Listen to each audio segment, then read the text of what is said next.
ఈరోజు మనము పంచముఖ హనుమాన్ కథ గురించి చెప్పుకుందాం. రామాయణంలో రామరావణ యుద్ధం తీవ్రంగా జరుగుతున్నటువంటి సమయంలో రావణుడు తన తమ్ముడైనటువంటి అహిరావుణ్ణి సహాయం కోరతాడు. అప్పుడు ఆ అహిరావణుడు తన మాయాశక్తులతోటి రామలక్ష్మణులను అపహరించి పాతాళ లోకంలోకి తీసుకువెళ్తాడు. అక్కడ అహిరావణుడు ఆ రామలక్ష్మణుల్ని తన ఇష్టదేవత అయినటువంటి మహాకాళికి బలిగా అర్పించాలనుకుంటాడు. ఈ విషయం గ్రహించిన వెంటనే హనుమంతుల వారు పాతాళలోకానికి చేరుకుంటాడు. కానీ అక్కడ ఒక పెద్ద సమస్య ఎదురవుతుంది.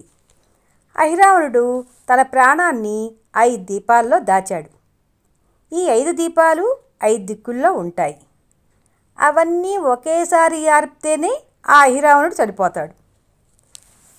అప్పుడు హనుమంతుల వారు ఏం చేశారంటే తన అద్భుతమైన శక్తితో పంచముఖ హనుమాన్ రూపాన్ని ధరిస్తారు. పంచముఖాలు అంటే 5 ముఖాలు కలిగినటువంటి రూపము. ఆ 5 ముఖాలు ఏమిటంటే ఒక్కొక్క ముఖానికి ఒక్కొక్క ప్రత్యేకత ఉంటుంది. దక్షిణాన నరసింహముఖం, ఇది అహంకారాన్ని నాశనం చేయడానికి ఉపయోగపడుతుంది. ఉత్తరాన వరాహముఖం, ఇది ధర్మరక్షణ కోసం.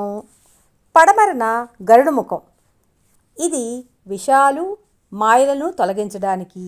తూర్పున హనుమాన్ ముఖం, ఇది అపార భక్తి బలానికి ప్రతీక. ఇక 5వది ఆకాశము లేదా పైదిక్కు హయగ్రీవ ముఖం, ఇది జ్ఞానం విజయం కోసం. ఇలా పంచముఖ హనుమాను ఈ రూపంలో ఒకే సమయంలో ఈ 5 దీపాలను ఆర్పుతాడు. దానితో అహిరావణుడు సంహరించబడతాడు, రామలక్ష్మణులు రక్షింపబడతారు. అప్పటినుంచే ఈ పంచముఖ హనుమాను రక్షణ, విజయం, భక్తికి ప్రతీకగా పూజింపబడుతున్నాడు. ఇలాంటి విశేషాలు మీరు ఇంకా వినాలి అనుకుంటే నా ఛానల్ని లైక్, షేరు, సబ్స్క్రైబ్ చేయండి.